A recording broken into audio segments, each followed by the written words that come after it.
welcome to a special meeting of the Bennington Select Board. This is July 15th, 2021, and I am Jeannie Jenkins, chair of this board. Jean, do you want to introduce yourself? And I'm the vice chair, pardon me, Jean Connor. And then Sarah? Hi, yes, good evening, Sarah Karen. Good evening, Gary Fuller. Hi, Tom Miller. Great. Also with us tonight, we have our town manager, Stuart Hurd.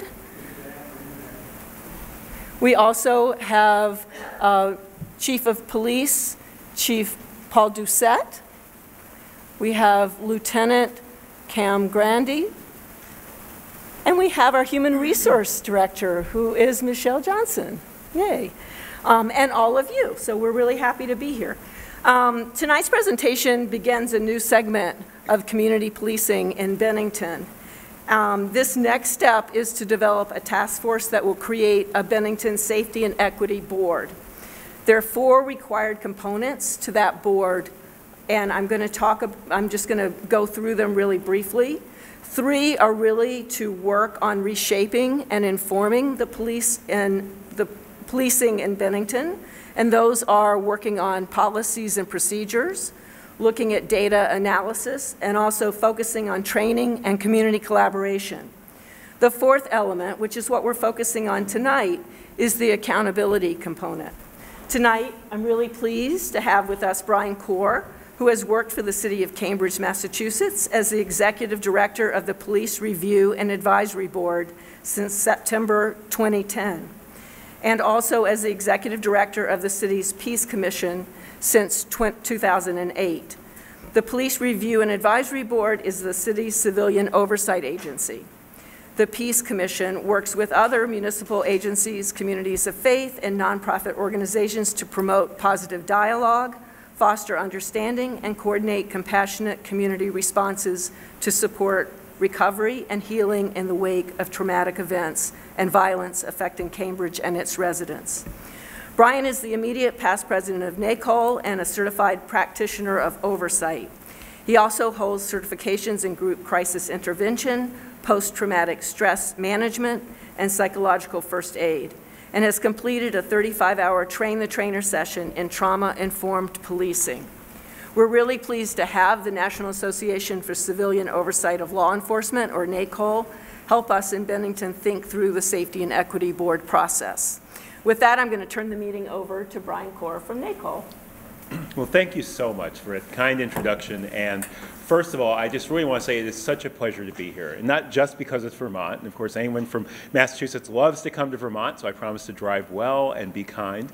But more importantly, because your community is really doing something proactive that's very important, looking at how you can improve policing, improve public safety, delivery of services, make sure that everyone is treated with dignity and respect, and also ensure that the community's desires about public safety and policing are what your police department is doing. I really appreciate the elected officials, the appointed officials who are here, members of the public as well, because not everyone really wants to hear conversation about civilian oversight and these details, and it really means a lot that so many people have come out on such a beautiful day after the weather we've had. So thank you for being here.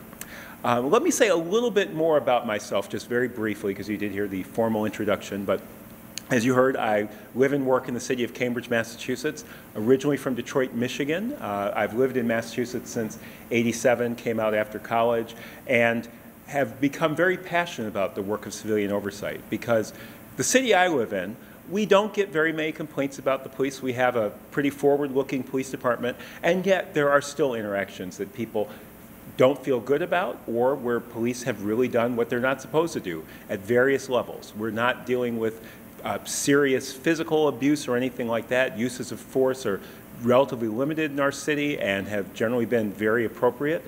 And at the same time, it's really important in our community that we have civilian oversight, because it's part of helping our community feel that if they have an interaction they're not comfortable with, if something really bad happens, if something terrible happens, they have recourse. So having said that, it's just really exciting to be here in Vermont. So with that, I'm going to launch into my relatively long presentation. Well, to paraphrase someone, you know, if I had more time, I would have made a shorter presentation. So, but I hope that it's useful and helpful. I think my general experience has been when I do this, people find that questions that come up during the presentation often get answered. So to the extent possible, if people can kind of hold questions until the end. But, you know, if there's something I say it really doesn't make sense, you know, you can stop me. I'll try to address it. But if it's something that I haven't said yet, there's a good chance I'll say it. So with that, let me start my presentation. And, you know, what you do, you start by saying what you're going to talk about. So I'm going to really give some of the more theoretical, the history of oversight, the way oversight works around the country, in a huge variety of ways it works, and a recent report that we've been working on since 2017, but it just came out on Tuesday. So it's very exciting. It's a report that you'll hear more about, but that NACOLE did with the support of the Department of Justice to look at effective practices in civilian oversight, because people always want to know what works and what's effective. So let's just launch on in. We're going to start by talking a little bit about the history of policing very briefly. And I realize there are people in this room that will know more about whatever I say than what I know, but you know, it's just trying to level set a little bit. So the kind of standard narrative in the United States is around this idea of policing starting from, you know, the English principles about small villages, and you've got a constable, a county sheriff, and this is how it came to America. It was pretty simple, people in the community just kind of watching out for each other, taking care of each other. Someone might have a kind of a special responsibility, but pretty, I wouldn't say informal, but not involving lots of training, not involving lots of structure. And there is absolute truth to that. The history of constables is part of the history of policing in the United States. One of the things that we're hearing a lot about today is that the origin of policing is straight out of enslavement of people in the southern United States, and people who are really paying more attention say throughout the United States at the time. And one example of this, and I'll say that, and this also, it's a little tiny on the slide, comes from the Law Enforcement Museum's website. But this is a slave patroller's oath from not quite 200 years ago. And I know you can read it, but I'm going to read it so you can just hear it. I, my name, do swear that I will, as a searcher for guns, swords, and other weapons among the slaves in my district, faithfully and privately as I can, discharge the trust reposed in me as the law directs to the best of my power, so help me God. So these were men, because they were men in the community who were white, who were taking an oath to go out and watch the slaves and make sure they didn't have weapons. And that is a true part of the history of policing, as well as slave patrols and all of that, as we, I think, all know to some degree. However, that is not the whole history. And I will say, I hear a lot of people who I respect who will say, that is policing, that's all it is. It's modern day slave catching. But an important part, and you will hear this a lot too, is that policing in this country, people will say, comes from England in the same period, 1829. Sir Robert Peel, who later went on to serve as Prime Minister of the United Kingdom, was a minister, so he's given the credit. I mean, he really pulled together the process and the people to come up with the idea of the London Metropolitan Police. And so, again, there are 7 principles that, I'm sorry, there's more than 7 principles. There are a number of principles, and I can't remember what they all are right now. But the 7th principle is the one I wanted to talk about, which is often phrased as the police are the public and the public are the police. But it really is this idea, I won't read all of that, but that the police are simply members of the community. They're given a special responsibility, but it's the same duty that's incumbent upon all members of the community to preserve public safety and to really ensure that people are living in peaceful, safe, secure situations. And again, some people will say that is the entire history of policing. And I would say that's a part of the history as well.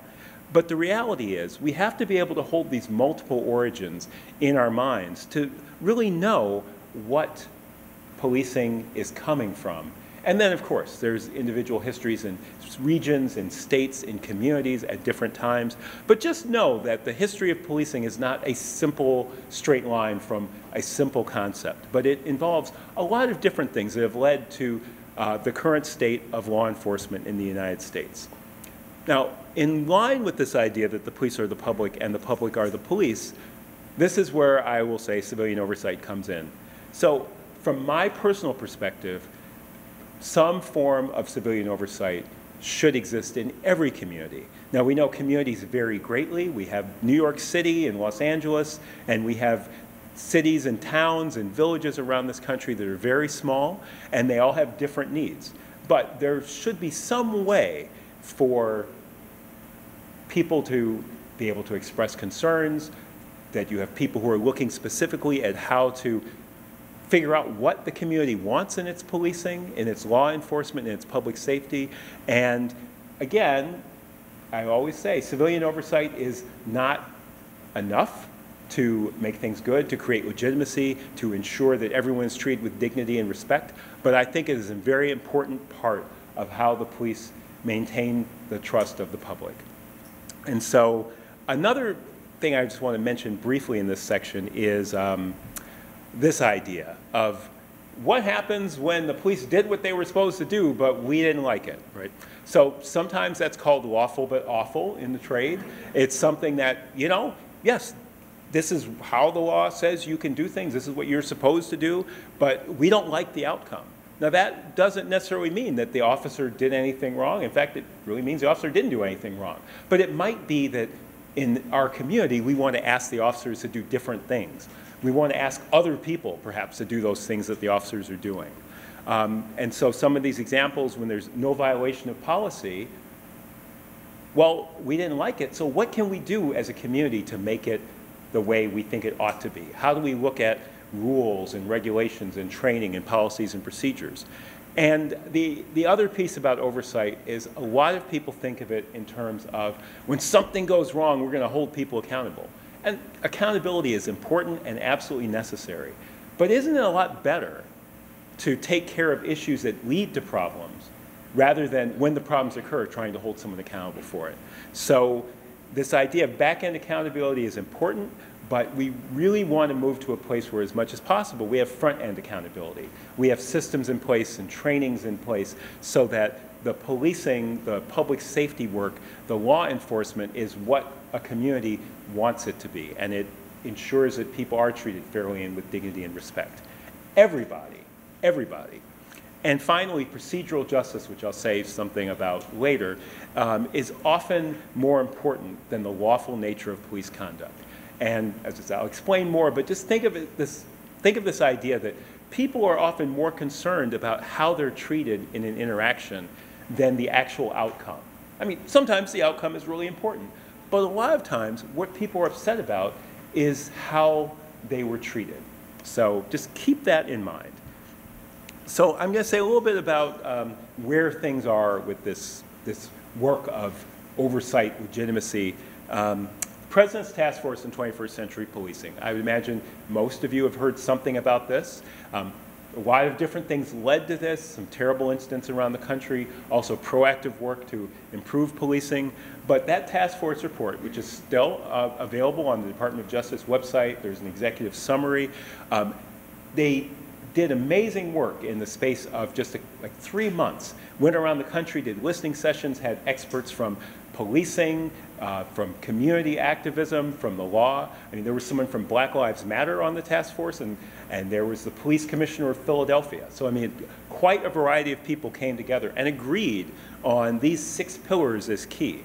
One of those is policy and oversight. Another is building trust and legitimacy. And those are really important. But the thing I want to emphasize here is the part about policy and oversight. So again, I won't read through this whole quote, but one of the things that was in Pillar 2, policy and oversight, was that policies must reflect community values. And so that as a community, as you're thinking about the work of your police department, and in fact, all parts of your town government, how do the policies reflect the values of your community? And in this task force report, they mentioned that law enforcement should collaborate with community members. We should all be in the room together, working to develop policies, deploy resources, all of these different things that ultimately foster more cooperation and community engagement. And a little shout out to NACOLE. I just, because I love NACOLE, I'm on the board, and it's been a big part of why I'm still doing this work.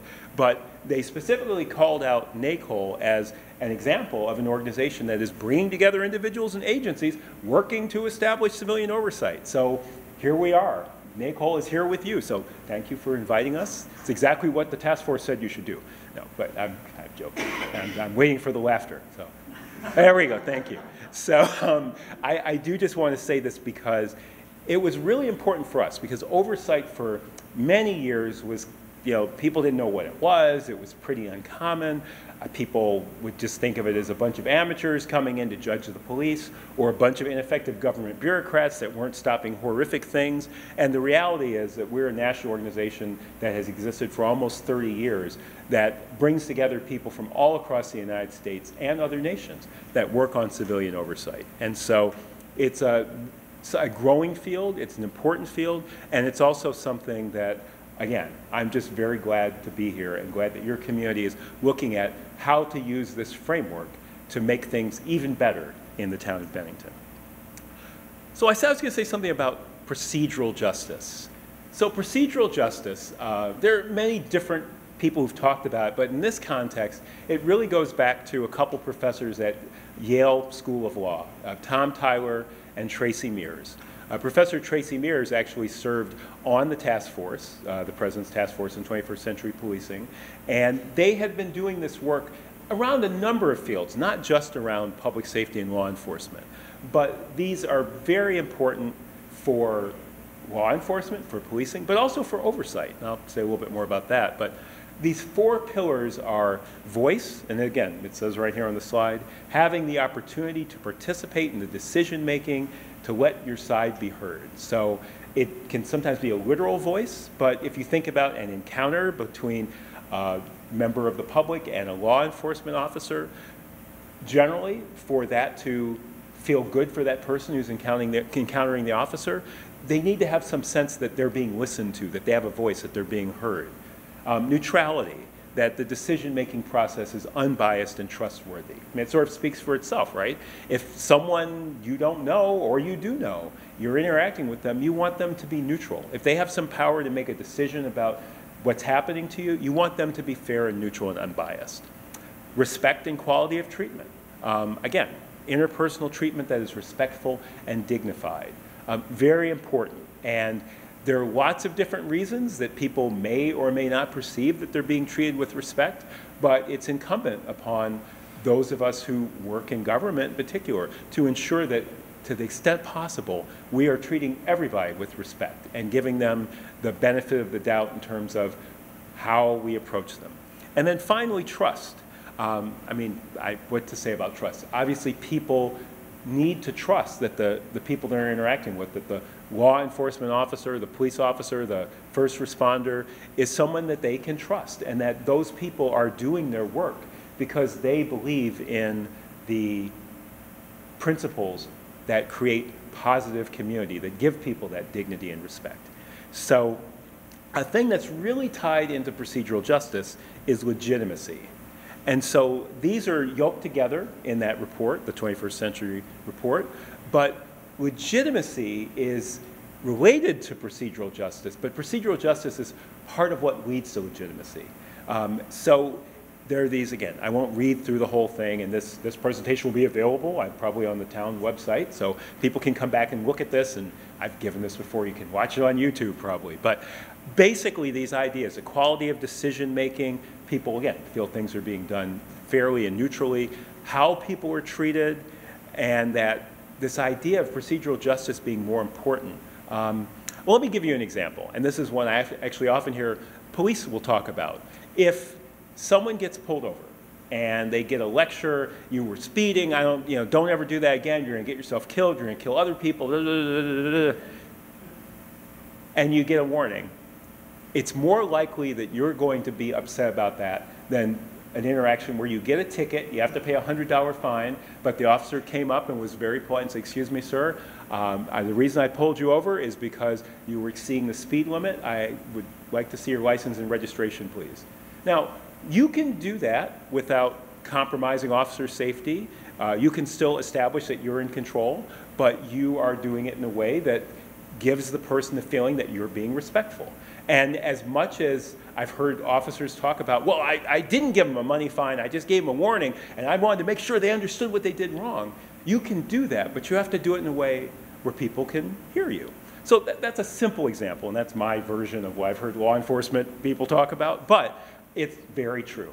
And so these ideas are really important. And so in policing, legitimacy looks like this, that you think the police are trustworthy and honest, they're concerned about the well-being of the people that they're interacting with, that people believe themselves that the authority that police are given ought to be accepted, right? That they think, yes, they're given this authority and that makes sense, and I get that, and they should do that.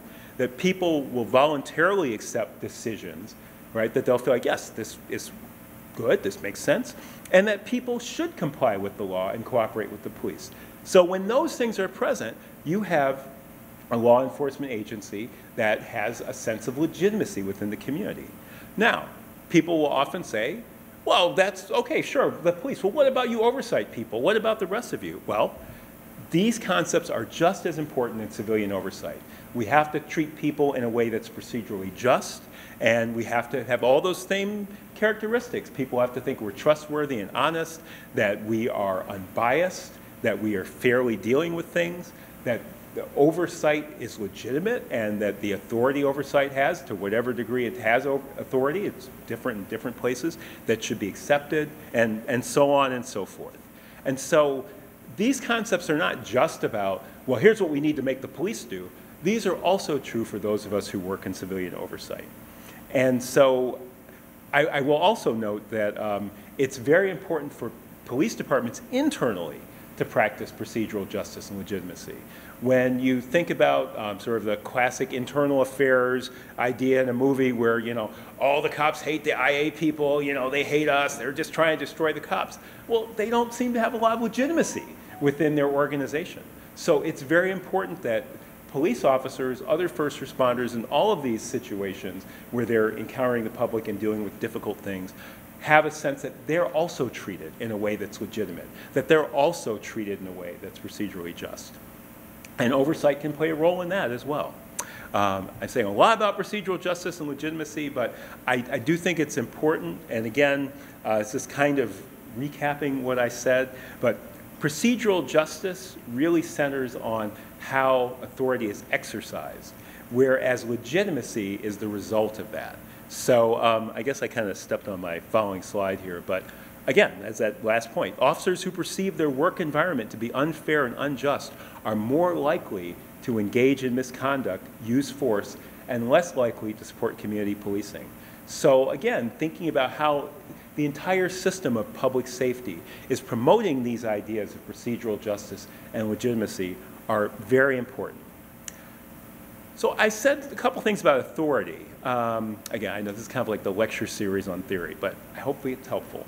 So with authority, there are these two types of authority. And this, again, is kind of what was I talking about, right? So statutory authority, very important, right? We pass laws and ordinances, statutes matter, and yet the foundation of that kind of authority tends to be reactive, authority-driven. There are problems, you see a problem, you work to fix it and address it. There can be a focus on accountability and punishment. Someone's transgressed, we have to hold them accountable, and what do they need?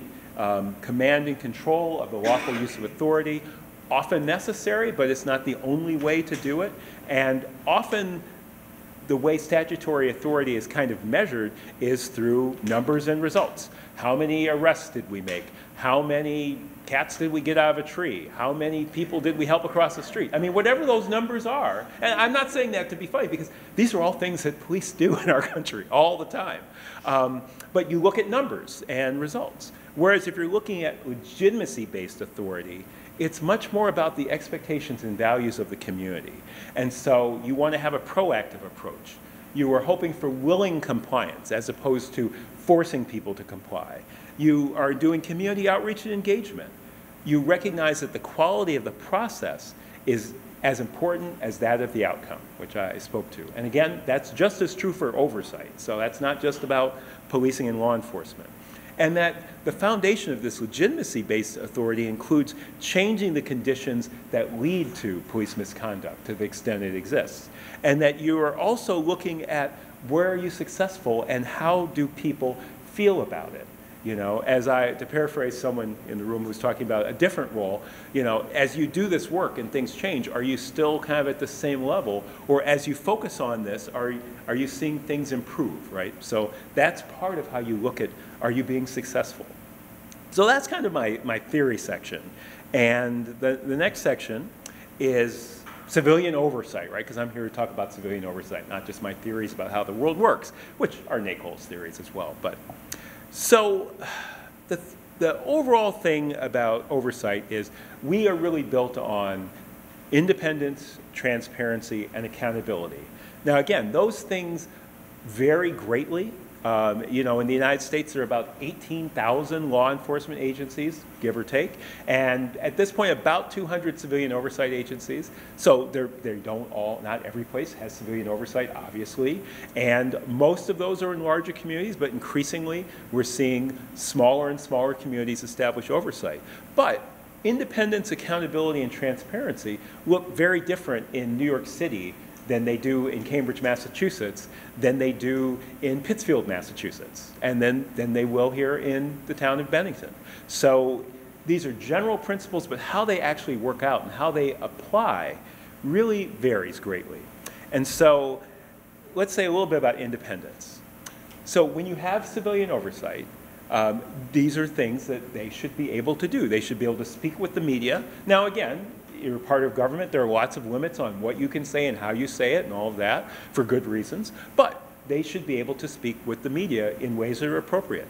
They should be able to interact with other government agencies, including the law enforcement agency, to get information that they need to do their work. They should produce and distribute some sort of reports about their work and make recommendations when needed for changes in policies and procedures and practices. And again, each of these concepts you can have a whole training on, and that will come for, not for a big lecture like this, and then finally, they need to be able to hire the staff that they need to do their work. And again, a lot of these probably would not apply as much in this context, but you think about a city like New York, where it's very complicated, lots of bureaucracy, very powerful mayor. The mayor's appointees are running everything. It's very easy in a city like that for an oversight agency to not really have independence. So again, it's a key thing, but it applies differently in different types of communities. For transparency, one thing I guess I want to say about this, and it's not necessarily clear from that subhead, promoting transparency is a shared responsibility. It's a shared responsibility between the law enforcement agency and the oversight agency.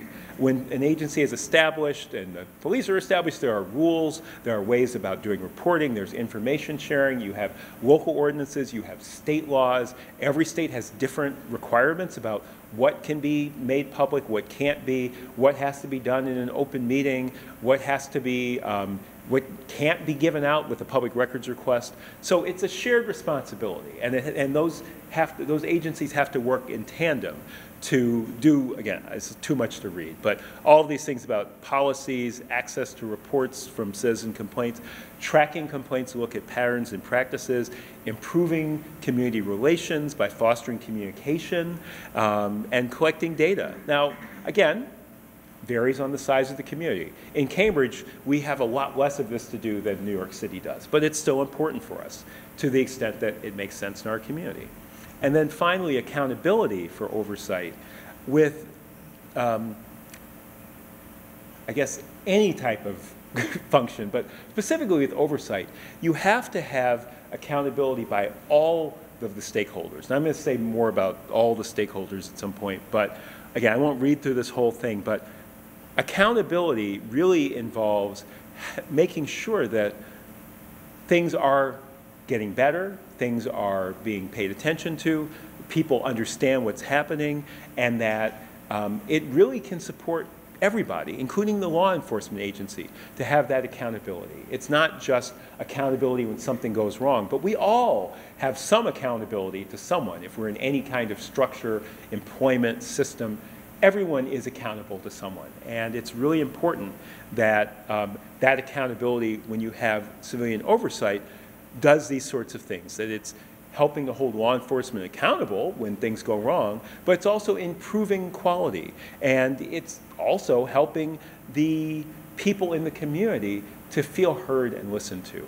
So I don't want to dwell too much on this, but I guess I do want to move on to this next slide quickly and say the key points to consider, and this is part of why NACOLE is so important to me. Because in civilian oversight, we have kind of a strange role. I think it's really challenging for law enforcement to have legitimacy with all stakeholders. In oversight, it's actually sometimes a little bit harder because we have to have legitimacy with the broad community, with individuals who may have concerns or complaints about policing. We have to have legitimacy with the law enforcement agency as an entity and its officers. We have to have legitimacy with elected officials, with other appointed people in government. And so it can be very complicated to have legitimacy with all of those different people, all of those different entities from their positions and the work that they do and what they see. So we have a unique responsibility, and it's really a public trust in oversight. And again, community, government, law enforcement have entrusted oversight to conduct our work in a professional, fair, and impartial manner.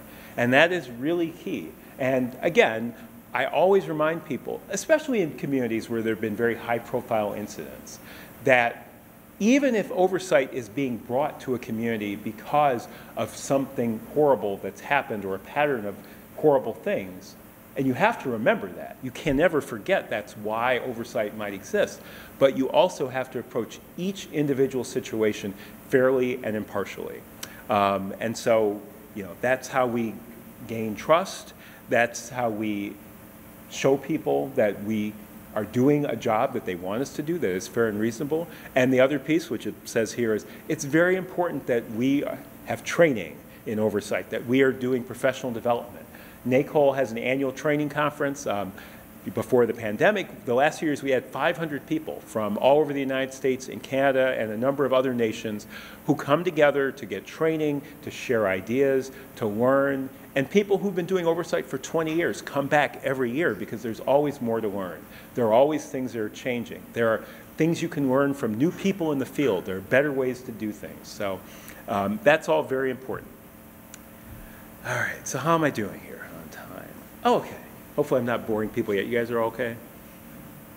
All right, a couple people nodded. I'll take that. So the path to civilian oversight in the United States. I've said a little bit about this, but this is just to give you some background because oversight can be very detailed, but how it came about, where it exists, and why. So first, let's say law enforcement. I mentioned this, right? 18,000 law enforcement agencies, give or take. No two are exactly alike, right? Of those 18,000, every department in the state of Vermont is different. Every department in any state is different. And, as it says, most large cities and law enforcement agencies have civilian oversight agencies, but increasingly we're seeing it spread. Right now, of the 10 largest cities, Phoenix is the last that doesn't have civilian oversight, and despite some challenges at the state level, they are proceeding. So it is a growing field. And again, these departments vary greatly. New York City, 36,000 officers, plus a bunch of other, I think 14,000 people, 10 or 14,000 people who work for the police department in New York who are not officers, who do other work. And Los Angeles. But you also have departments that are little tiny things. As again, I'm in Vermont, so people know. So it's really quite a varied landscape.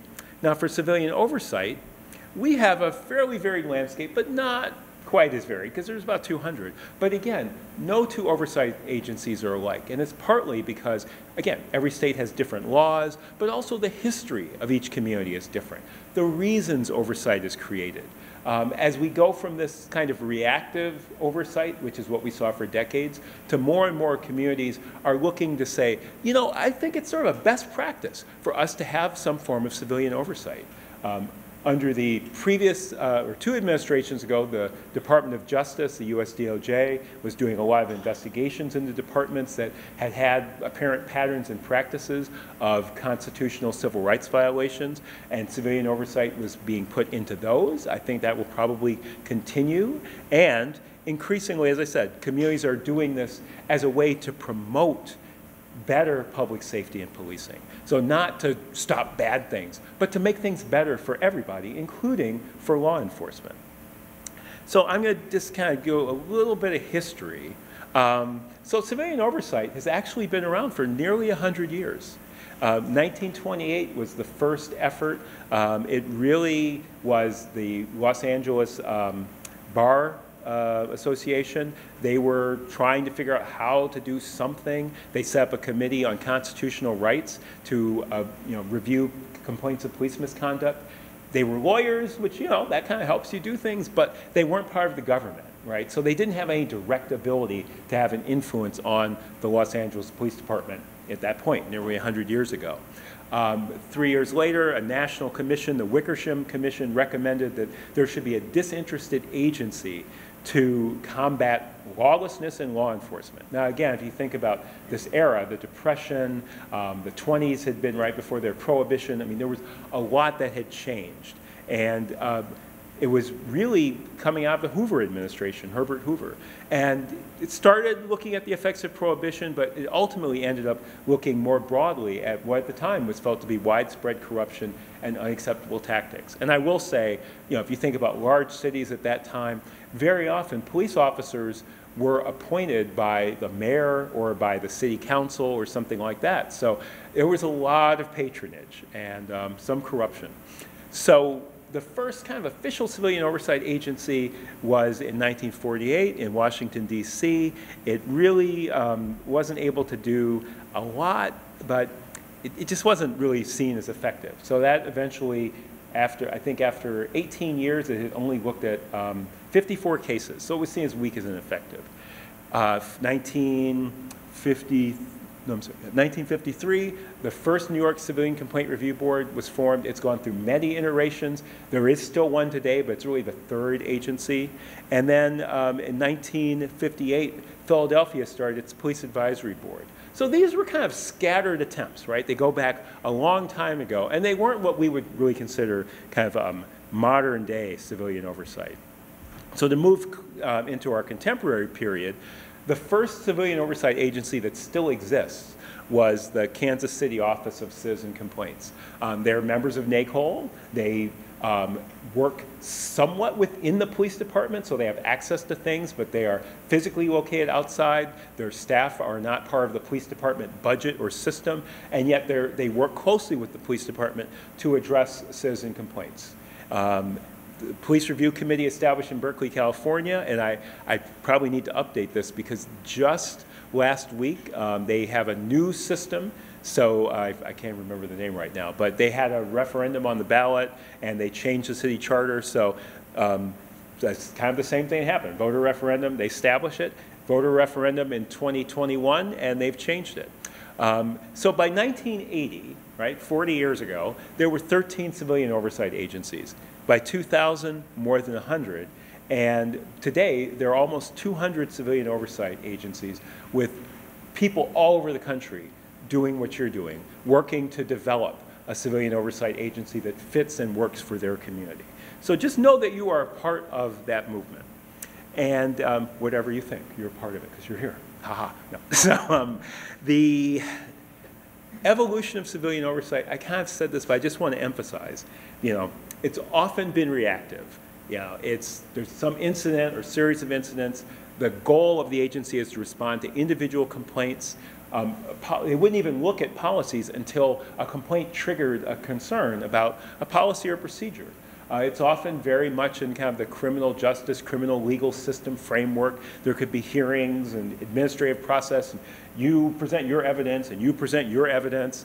And it might recommend sanctions for individual officers. And the real idea is that people do bad things because they think they can get away with it. So if we can keep them from getting away with it, no more bad things. Sometimes that's the case. But where civilian oversight has been moving is to be more proactive so that it's, again, it's that front-end accountability. So you're looking at problems proactively. Maybe you're looking at data. You're hearing about concerns that don't rise to the level of complaints. You're talking to police officers and hearing what they're experiencing and where they find things aren't working for them on the streets when they respond to calls for service. You're looking at those underlying issues. And it's really concentrating on what are the causes, but also how do you build partnerships with law enforcement, and how do you build bridges between law enforcement and the wider community that law enforcement serves and indeed is part of.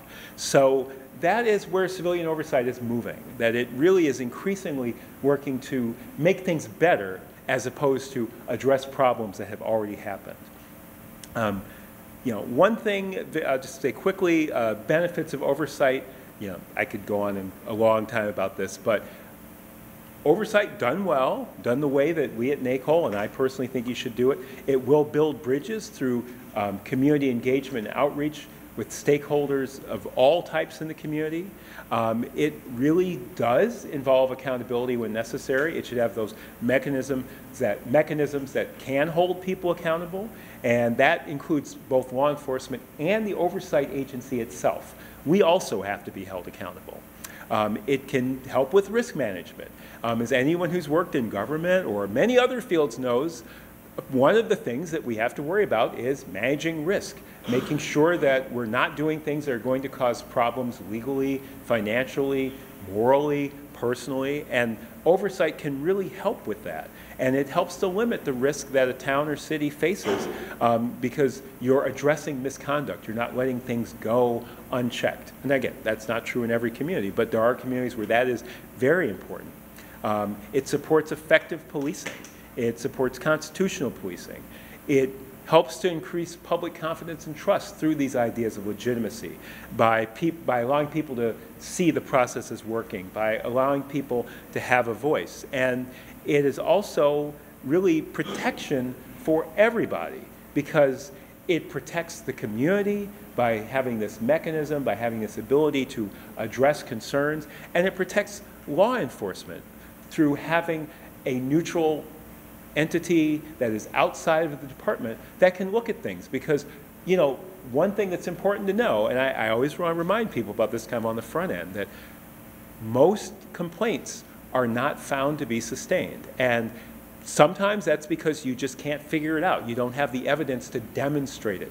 But a lot of times there are misunderstandings. Sometimes officers are doing what they're supposed to do and what they're trained to do and what they're asked to do, and the person doesn't think it's right. The person sincerely thinks that they were mistreated, and they weren't. So there's a way in which civilian oversight actually protects the law enforcement agency as well, because it's not the police department saying, hey, we checked and we're doing great.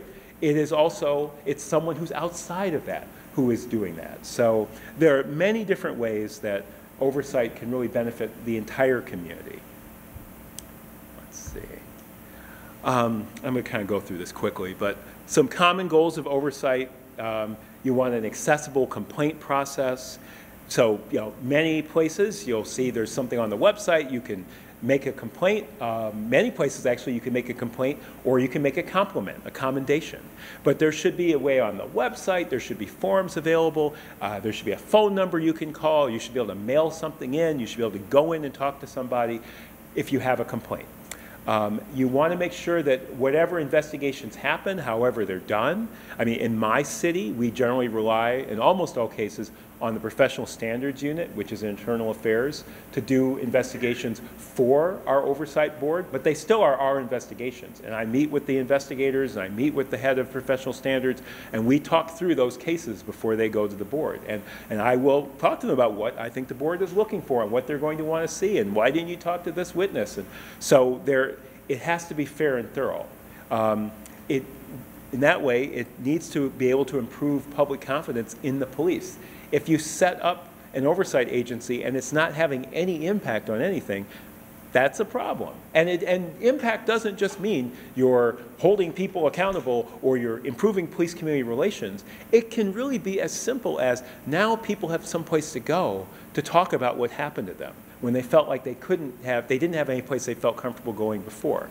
And finally, transparency. Again, this varies greatly in different towns and cities and states, but to enhance transparency to the extent possible. I think in this day and age, we all understand that transparency is vital, and people are demanding as much transparency as possible. So it's important for police organizations and oversight agencies to be as transparent as you can be. Let's see. I'm going to skip, if I could. Oh, yes. Come on. I love computers. There we go. Let's skip to the next one. Okay. So I just wanted to, I've kind of talked about that previous slide. You guys can all look at it later. I want to say a little bit again about front-end accountability.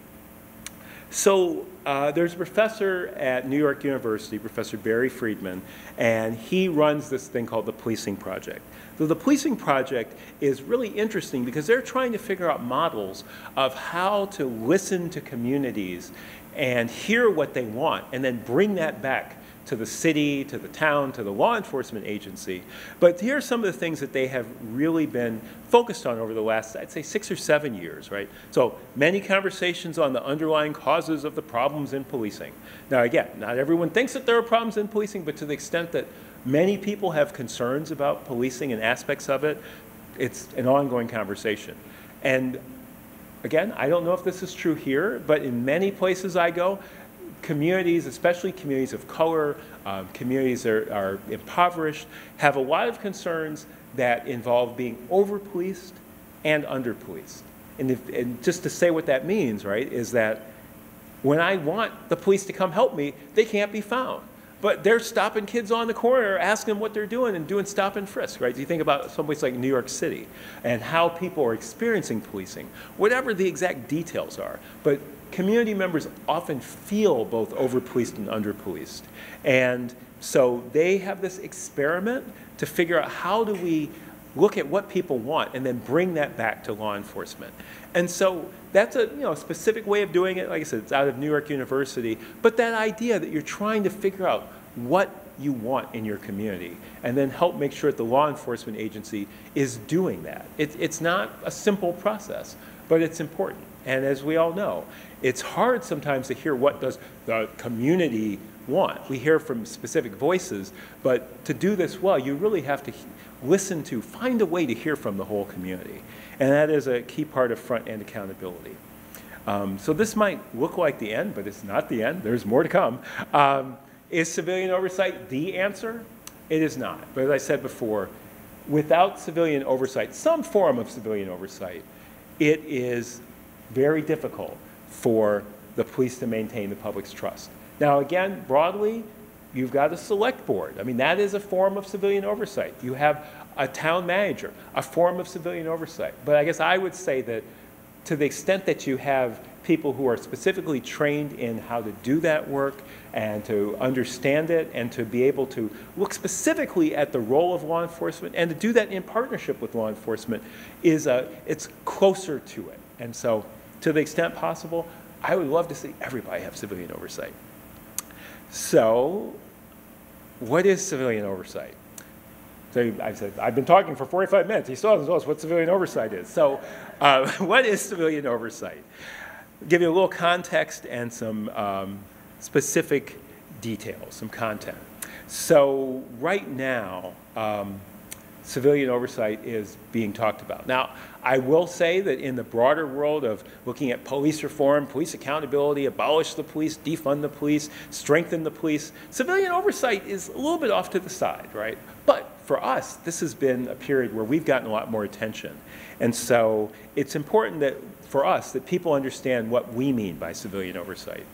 So for NACOLE, civilian oversight as it exists in the United States, because it is different in different countries, it investigates, audits, or reviews internal law enforcement investigations or processes, including citizen complaints and use of force incidents.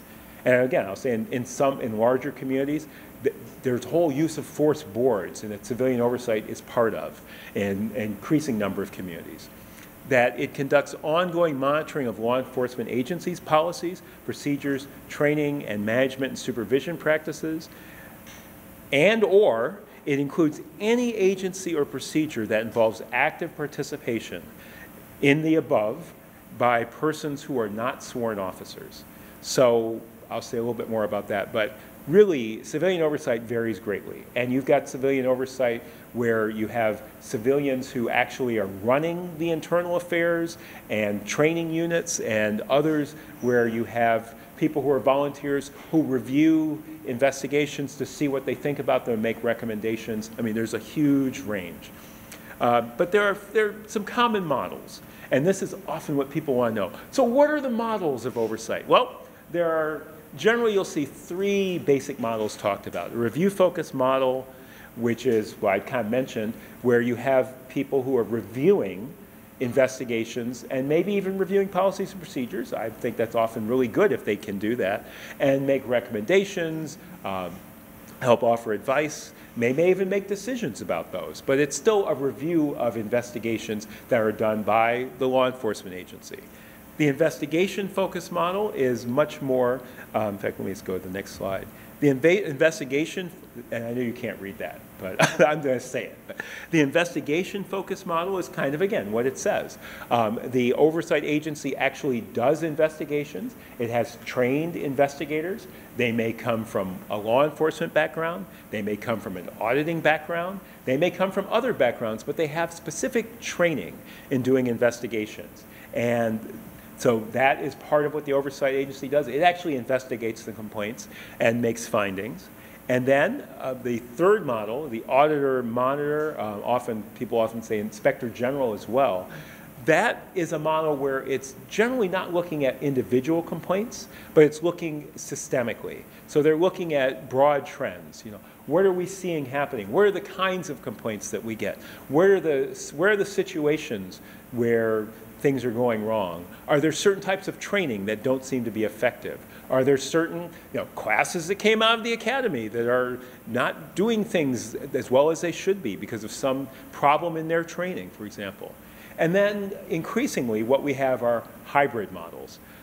This is where people will, in a community, when they're developing oversight, they go through the process, they look at the models, they look at the situation, they look at the history, they look at the law enforcement agency, and they say, you know, there are these aspects of this model that we really like. We really think that, you know, we don't need to be doing our own investigations. We want to review those, but we also want to be looking at trends and patterns and policy, and make policy recommendations. So we're seeing more and more of that. And one thing that comes up all the time is, what's the best model?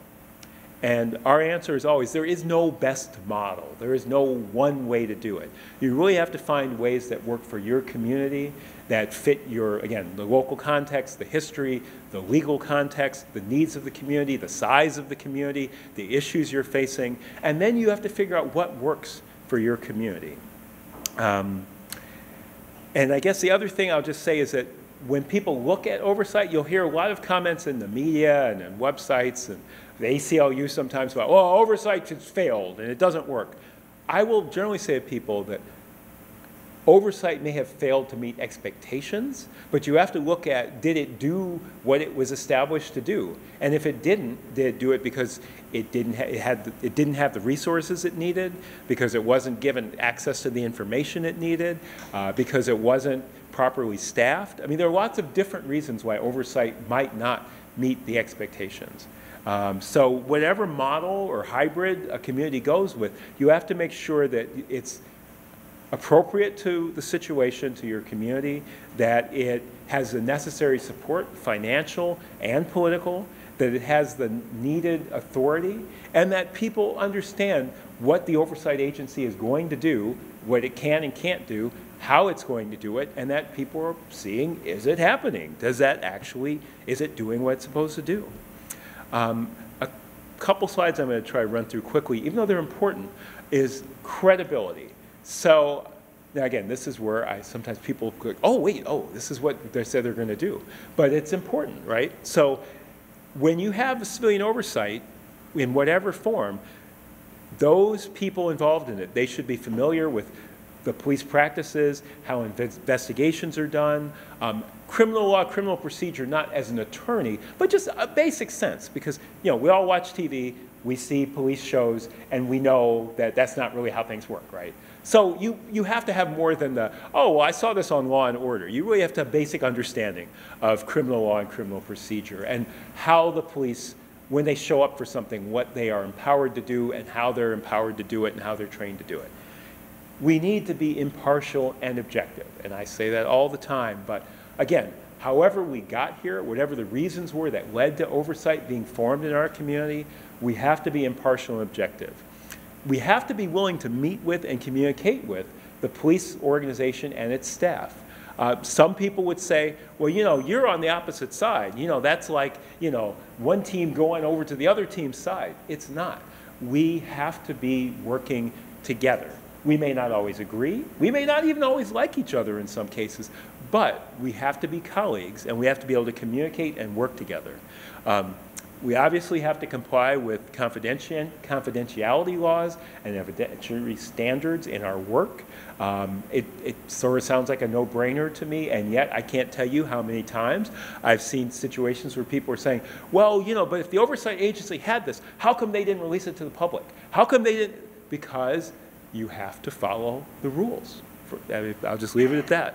And finally, you have to be willing to consider all sides of a situation and reevaluate. I mean, all of us, you hear a complaint, you hear a story, someone tells you their experience, you get feelings about it, you think about what happened, you start to form an opinion, and you know that there's more information. You know there are more sides to the story. But you have to be able to, even if you start to form that initial idea, you have to be able to step back and be willing to consider all sides of the story, all parts of the situation, and reevaluate that initial feeling or thought you might have had. Sometimes that gut reaction was absolutely correct, and sometimes it's 180 degrees from what really happened, or what was good or bad about that interaction. So these are really important things for everyone to understand about oversight, and these are some of the standards that we in oversight need to be held accountable to. I mentioned training, so I want to say a little bit about this.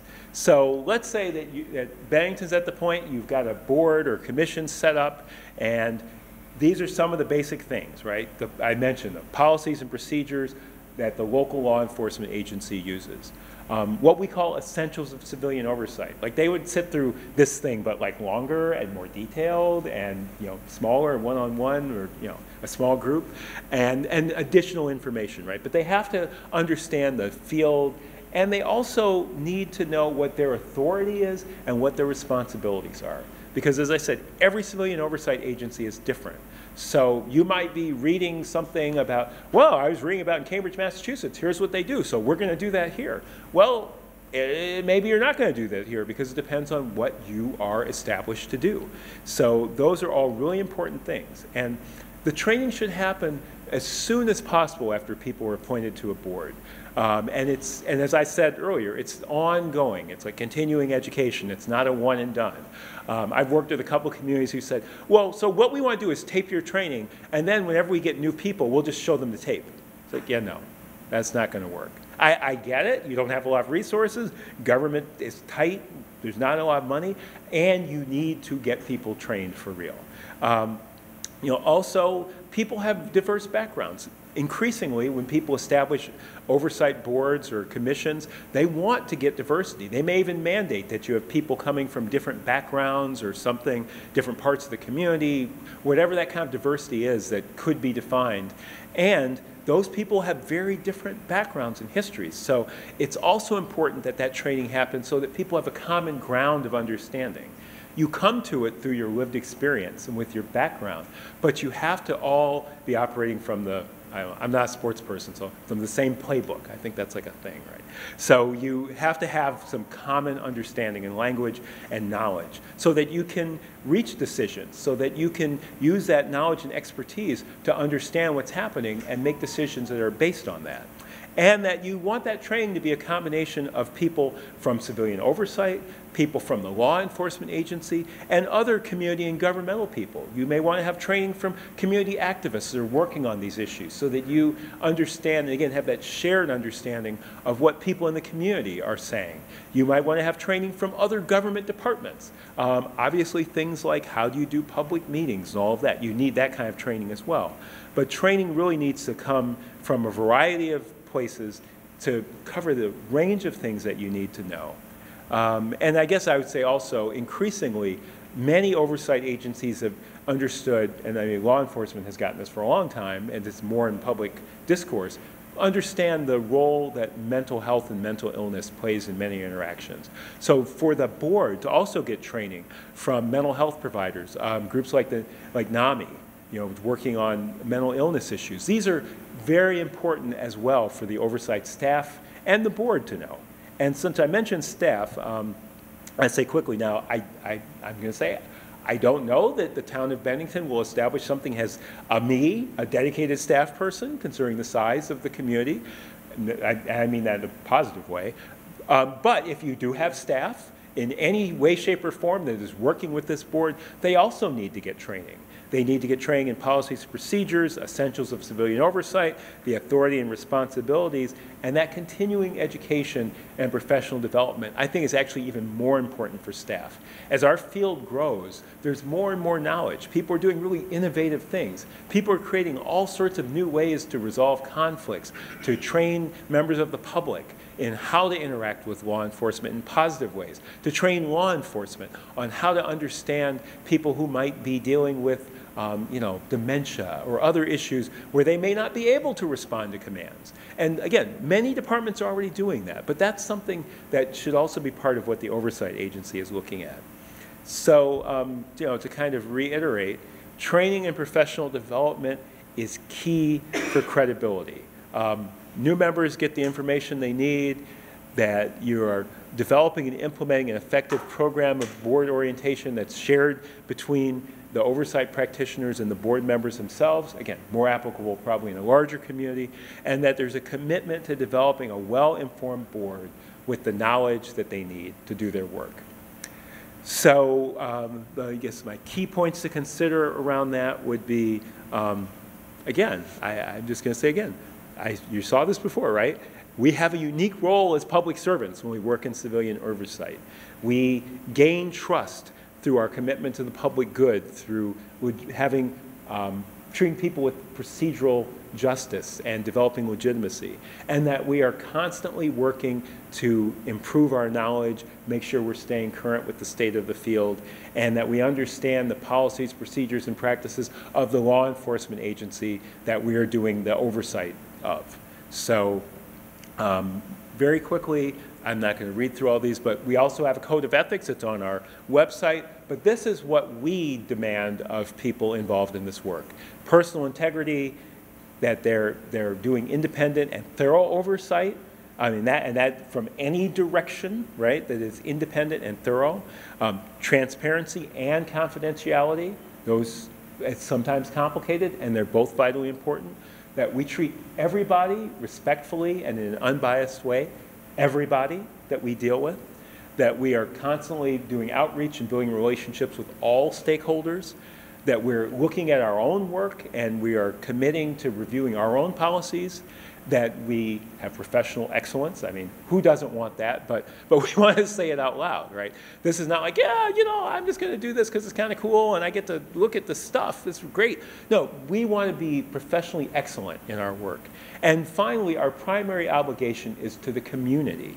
And that means the community at large. That doesn't mean community activists or just the people who want oversight or just the law enforcement agency. It means the entire community. And sometimes that means that we have to do things that are not popular. Sometimes that means that we upset people. But we have to be remembering that our primary obligation is to the community. Whew. So I've talked a lot, but I'm getting to the last section. I'm actually looking at my watch. Okay, so I'll kind of do this quickly. So 5 minutes? I can do 5 minutes. Thank you. So see, it's so fun to do this in person, so I'm just going to use one of my 5 minutes to say, so for the last year and a half, I've been doing this all over the country, but it's all on Zoom. And it's just so nice to not be staring at a computer. And I can look at people and people nod and sometimes they laugh. So I get a little exuberant.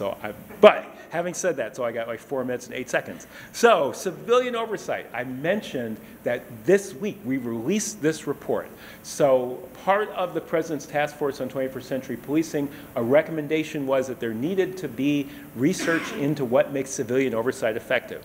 And they gave us a grant. So we got a 2-year grant. in 2017, and it's 2021, so it took us the 2 years to do the research, and then we produced the thing because it took a while to write it and get the approvals from the Department of Justice. So we just released this. There are 9 case studies of civilian oversight models in agencies, including Cambridge is one of them. And, but it's a range of cities, which I'll show you in a moment. So it kind of the full gamut in a sense. So we have this report on the state of the field and effective practices. We have a decision-making guidebook on strengthening models of oversight or establishing new ones. And we have an interactive online toolkit, which at this point, it really means there's a map, and you can click on it, you can search, and you can find all the different oversight agencies that we have been able to get to tell us their structure and their scope and all of that. And it's all available on our website under recent reports. So this was amazing for us, because to be able to get government funding to do this kind of research, we hired an academic researcher. And what did we find? So again, these are the 9 cities that we studied. I won't read through the whole thing, but you can see some are newer, some are older. Cities from the size of Cambridge, about 100, well, I guess at the point it was 113,000 people. We're bigger now. And up to New York City. So it's a range, I'm sorry, up to Los Angeles. The biggest city was Los Angeles. It's a range of cities, different models. And through this work, there's a executive summary. And that's really these key principles and practices for effectiveness and sustainability. So the general findings that there are more and more civilian oversight agencies. I've talked about this. More agencies, again, this is often larger agencies, right, are doing data-driven policy analysis. And they more and more feel that that's an important part of their work. Access to records and information is all over the map. Agencies have very different access to information, which is a real challenge. Accountability and evaluation requirements for us have been growing. Back in the day, I would say, when I got into NACOLE, the sort of first and second generation oversight people, I kind of called, they were cowboys. They were kind of oversight cowboys. And they do their work, and then they probably have to move on after a couple of years because they'd have to go find another job. But there were always other jobs in oversight because other people were getting pushed out because they had said things that upset people too. And increasingly, people really want to know what we're doing and how we're doing it, and rightfully so. Again, front-end accountability instead of back-end accountability only, and procedural justice and legitimacy are really key for effective oversight. Now, out of this, we came up with these 13 principles of effective oversight. Now, I will say that I don't think there's necessarily any oversight agency in the country that needs to and can have all 13 of these. So it's not, this is the checklist. If you don't have this, it's not good. But these are the basic principles that allow oversight to be effective. Now, for different reasons in different states and different communities, they may not be able to do this. They may not have all of these things. Some of them, like procedural justice and legitimacy, community outreach, vitally important.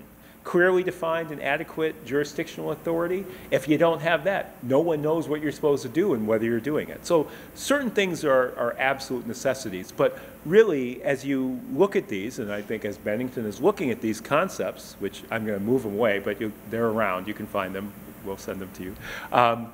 You want to look at each of these and think about, is this practice an appropriate fit for your local context? All the things I've talked about like 5 times.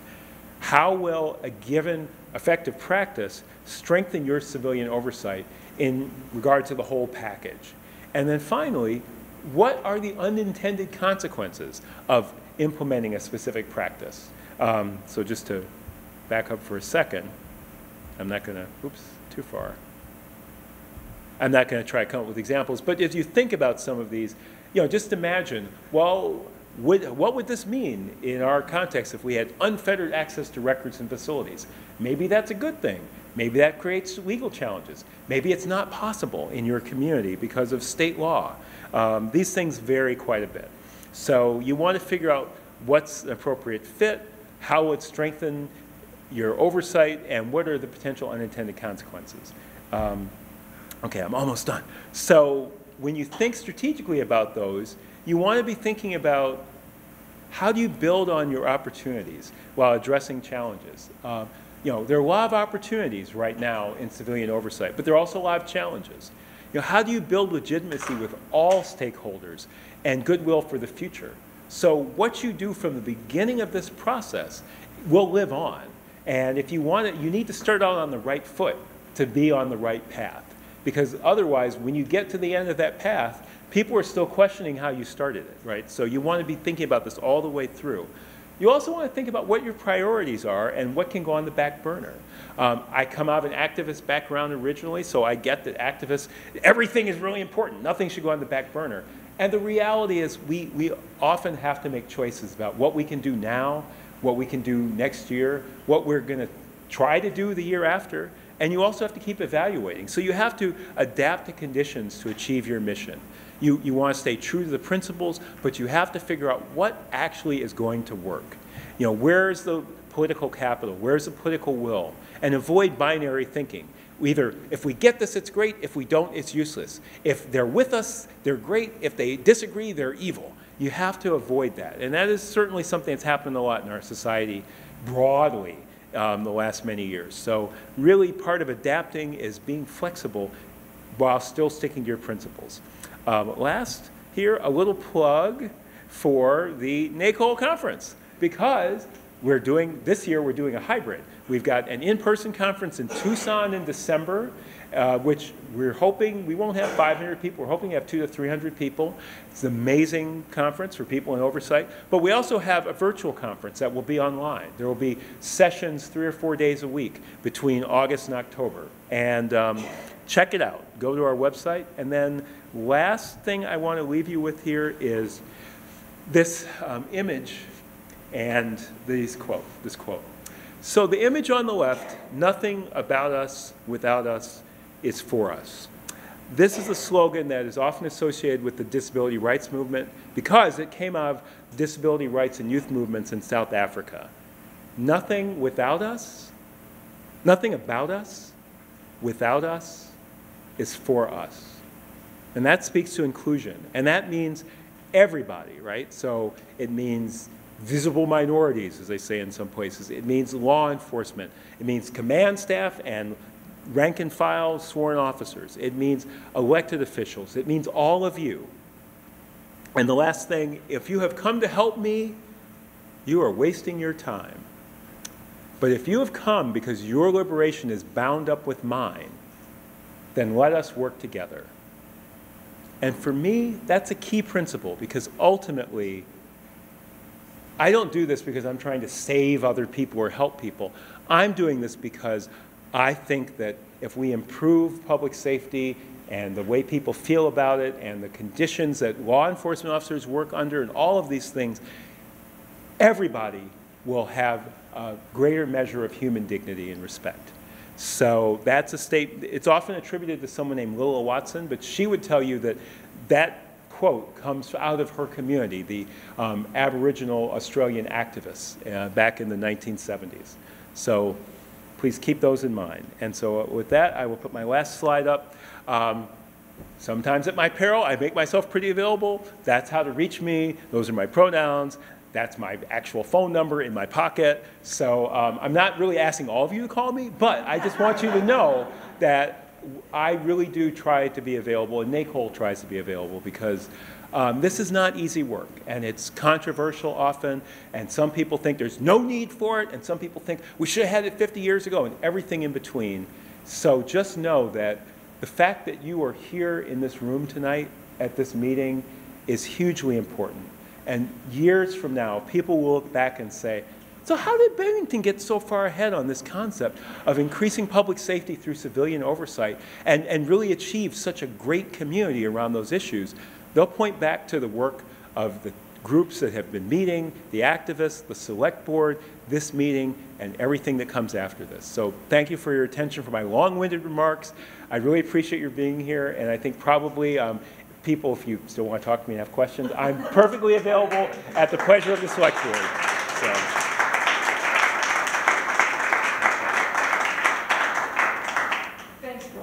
You're welcome. No, that was great. That was, I think you gave us a lot of information. And I know that we have and I know we have, Off. I know we have members of the community that probably do have questions. So there is a microphone up here. There are also some wipes if you would like to wipe off the microphone. You know, when you ask your question, you are very, very welcome to do so. Anyone have any questions or comments? I was going to say, this is not a shy audience, I know. When you come up, you must state your true name and your town of residence. Live in town in Bennington, named Jack Ripper. Jack. You know me, so just for pure anonymity, which protected by our state, I would kindly ask you to respect that, since he gave his pronouns. If you could respect my proper name. So my question to you is, you brought up like a minor joke about how in New York City they don't know why, or they question why cops are pulling over teenagers, but they can't help them with a break-in in their house, if I remember what you were saying earlier, right? Yeah, would you agree that's a pretty good summary? Well, I guess I wouldn't say it's a joke. I'd say it's the reality that in a community like New York City, you will have people, sometimes the same people, who are complaining that when they call the police, nothing happens. They don't get a response. And there are a lot of reasons behind that. And that same person or other people may say, but then I see you out stopping teenagers on the street doing stop and frisk. How come you're policing them, but you're not responding to calls for service? And there are lots of reasons behind that, but anyway.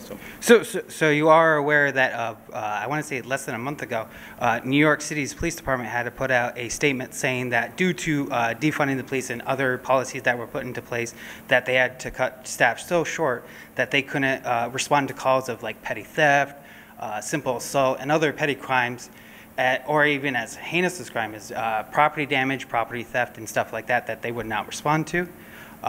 That is, I think, an important factor to be into consideration of. But the other thing I wanted to point out is you brought up the slave catchers of the 1828 of North Carolina, correct? And I found it a little bit dishonest that you didn't bring up the contextual history that North Carolina didn't even get its first police officer until 1888. So almost 60 years. So it was like even a post-nut before cops were even thought of. And I think that's a very, not very transparent, and to bring up the history of slave catchers and then not bring up the history of police officers and how they came to be, but also dishonest in the regards that if this is to convince us that we need this committee, you should at least do a full contextual and bring out the history of, if you're going to use slave catchers, at least tell us when cops first came into existence, or at least tell us that here's the time span between the two disparities. And my question to you would be, how do we assume or take this to be genuine if we were presented with a bit of a bait and switch kind of thing, where we painted cops essentially as the slave catchers, even though there was a almost 60-year gap? So that would be my question, is how do we take this as legitimate, good for the community, and all that, if we can't have the honesty to be contextually honest? Thanks, Jack. I'm going to ask people to ask their questions and then take a seat. Yeah, but if you could just answer that, yeah. All right. Well, first of all, thank you for your question. I appreciate the respectful way in which you presented it, and I apologize that the presentation I gave, because my purpose and my attempt was to both show the history of the slave catching and to then also talk about the history of the London Metropolitan Police and how both of those are the roots of policing. And I thought for me, it's interesting, that juxtaposition of those are 1 year apart. And we know that at that point in the United States, we were still very tied to England and the United Kingdom. And so many, many police departments to this day, and I think rightfully so, still talk about the Peelian principles. So again, I apologize that my attempt to show that both of these are the roots of policing was not successful, clearly. And then the other piece is, you're absolutely right that there's a lot more detail about the history of how places went from constables and slave patrols and other sorts of things to full-fledged police departments. I know in Boston that happened in the 1850s. In New York City, I think it happened a little bit later. I mean, there's a long, detailed history around the history of policing. And so I hear what you're saying, and as I do more of these, I'll think about how to incorporate a little bit more of that so that it comes across that these are both the roots of policing. So again, I appreciate the way in which you asked the question and the tone that you brought to it. Thank you. Great. Another question?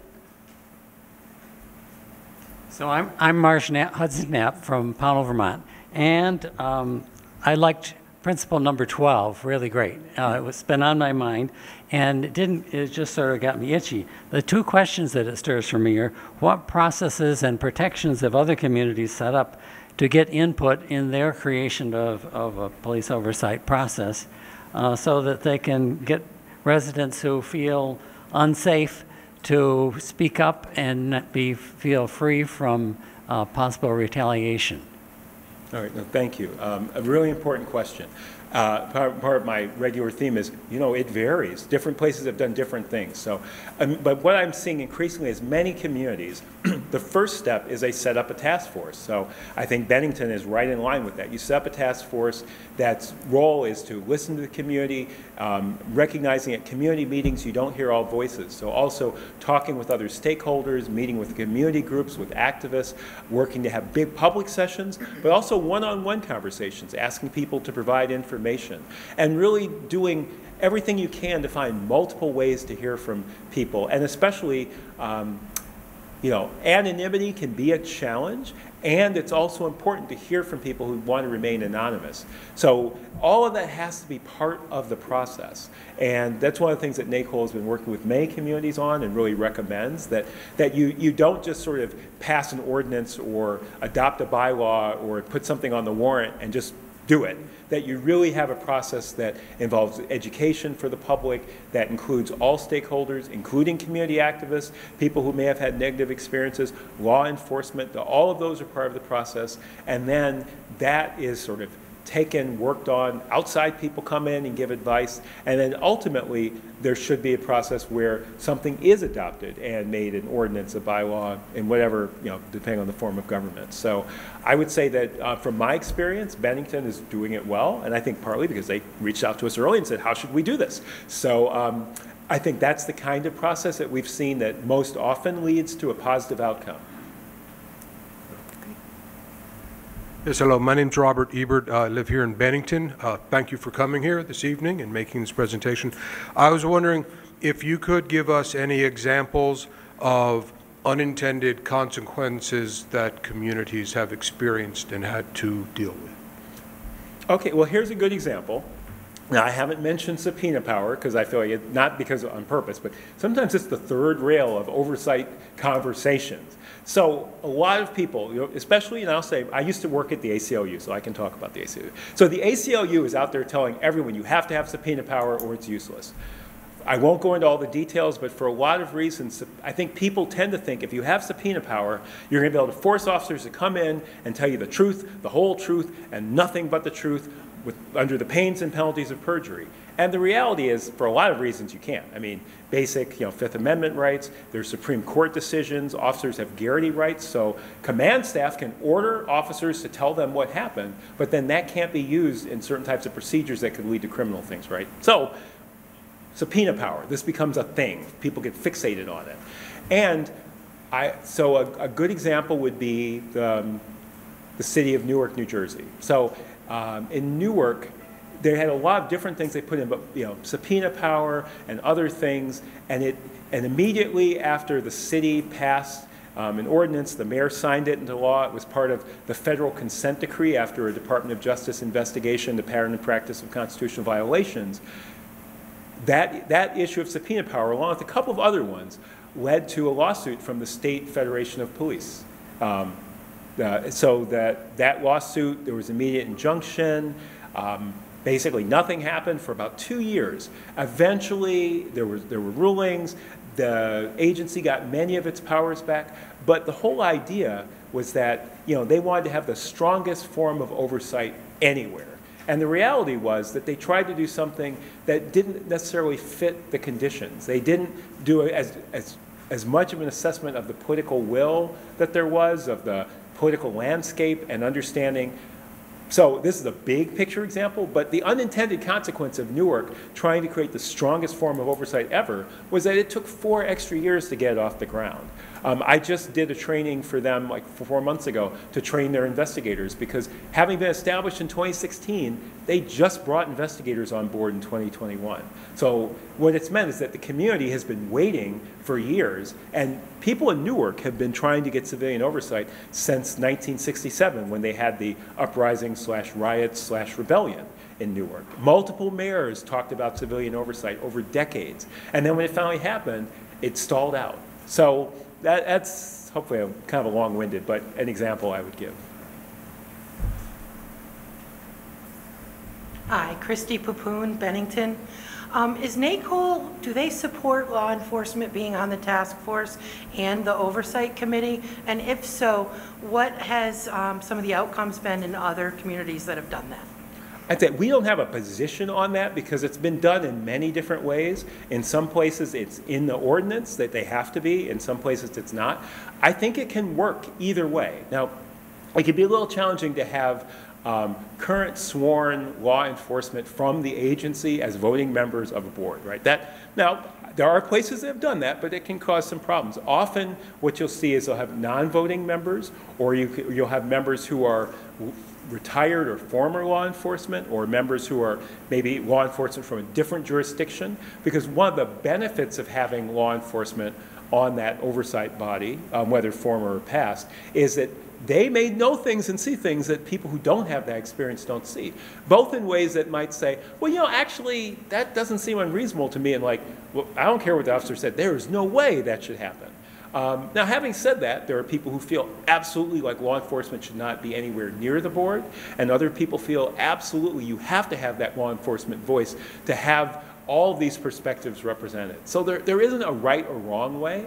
I think that is one of those things that kind of depends on your community and, you know, what people want, what the reality of kind of relationships are, how people feel about it, and what ultimately is politically possible.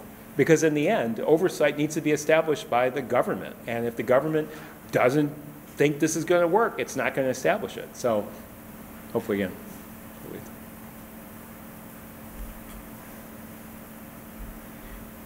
So I'm Jonathan Phipps. I'm the equity coordinator for the SVSU, but I do reside in Troy. And I have like a few questions, but I'll spare you the barrage because that's unfair. I openly admit that. So my most pressing question that I have is like, so the prerequisites of being on an oversight committee seem to be a little bit constricting, be them time required, that you need that available, fiscal constraints, because very few people can take, you know, multiple hours off of work at times, independence, prior knowledge, that seems to like limit the field that's available. And yes, you may have professional development and training classes that could limit some of those, but a lot of those other aspects cannot really adequately be addressed, and thus would seemingly exclude certain populations more so than other. So my question to you would be like, what would your or NACOLE's position to be to rectify the shortcoming? Because what good is having an oversight committee if the only people that can oversee things are the ones that have the money, the time, the resources, and even the influence in some degrees to be on the committee? That seems like that's not, in my field, as we call it, equitable. So I'll just... Yeah. Oh, again, thank you for that question. It definitely has come up multiple times in my life here. I guess what I would say is I think it's actually not quite so simple in that because of the variety of structures of oversight boards, I mean, the amount of time varies greatly. So there are certainly places where people are given a stipend. It's not that common, but it has been done. There are places where people are given, you know, certainly expenses. Some oversight boards, depending on their role in actually reviewing specific cases, the number of cases, may have to meet, you know, they may spend 10, 20 hours a month. Others really, they have a couple of cases or maybe no cases. They come in for a 2-hour meeting, maybe do an hour of prep beforehand. So it varies quite a bit. And I think part of it is why we emphasize training so much, right? So, because you want to be able to get people from different walks of life. I mean, it's not exactly the same, but think about a jury. So you have a jury, you know, pretty much you want everybody to be serving on juries, and that means that people with all sorts of background and knowledge and privilege and non-privilege get on those juries. They're given a task, they're given some training, I mean, it's very specific, right? There's a case, and then they make their determinations. You know, if it's a grand jury, you might have someone who it's a huge burden. So, I mean, that system's not perfect either.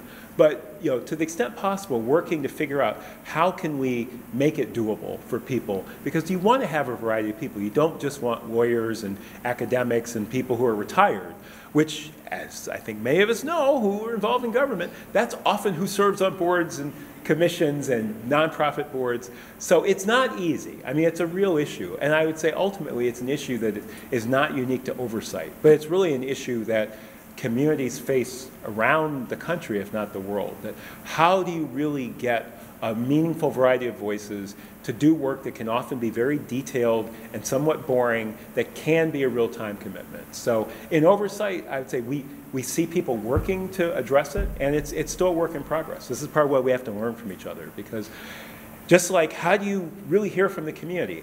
I have yet to go to a community, including my own, where we say, you know what, we're really good at hearing from everybody, and we get a great variety of voices, and it's different people every time. We all have the same experience, and so it's something we have to keep working on, not just in oversight, but in general, in roles in government and community. Hi, I'm Twirtus Islehart from Bennington. In their assessment of the Bennington Police Department's policy and procedures, the International Association of Chiefs of Police stated, over time, Bennington's police practices have sown deep mistrust between parts of the community and the department, undermining the agency's law enforcement legitimacy. From what NACOLE has learned about our community, how do we best go about building trust between our citizens and our police? Okay, well, thank you. That, again, great question. I will say that there's another person from NACOLE who's actually on the staff who's doing work, so she might be a little better place to answer that question. I actually think maybe some of the local people here on your select board can answer that. But from my point of view, you know, I think that this is part of it, right? I mean, actually looking at what kind of systems can we put in place? How do we hear from the community as we do that? How do we work with the police department as we create that? But then also, once whatever is established gets established, assuming something gets established, then that entity has to be going right back to those comments. So the whatever, you know, all of the work that ICP did as they examined the issues here and continue to address those and make sure that both the specifics, but also the underlying reasons. I mean, like, you have to really look at what's the long-term history. And again, that history is not just in Bennington. That's the history in Vermont. That's the history in New England. That's the history in the United States. And all of those things play a factor. So it's both simple in that, hey, you're doing it. And it's really complicated in that it takes constant attention. So, but again, I'm not going to try to address the specifics, but. Yeah, and I don't know if you want to say anything about Cammie's involvement, but there's a second NACOLE staff person who will also be working with our community, and she is based in Indianapolis, so she will be working with us over Zoom, whereas Brian, fortunately, is close enough that he can actually drive here. So Cammie will be helpful as well. Yeah. Please, sir. And Cammie is NACOLE's Director of Training and Education. So she's actually full-time staff, whereas I'm apparently like a half-time volunteer. But Good evening. Clark Adams, I'm a Bennington resident. You know, I've listened to your presentation, and one of the questions I've had, not just because of this meeting, but in general, hearing all of what I've heard, I've only moved to Bennington full-time in the last year. Accountability. So you have these review boards and organizations. You identify issues. Where do you go with accountability? I mean, is that where you roll back again to the city government or rely on the elected or appointed officials? I'm a little lost as to. yeah. No, So we've got a problem, as this lady clearly identified. Where's the accountability or action to address those problems? Transparently, not like, oh, we talked about it. I mean, what do we do? How does NACOLE address that issue? Mm-hmm. Yeah, well, again, not to just defer all the local details to the local people, but I think that in the specific way that would happen here in Bennington has to be determined through this process. But just as some examples, now again, some of this is bigger places. One type of accountability, so often, generally, civilian oversight does not have the ability to directly impose discipline. for lots of reasons, some legal, some just sort of practical, so that you have your chief of police or whatever the title is who's responsible for that.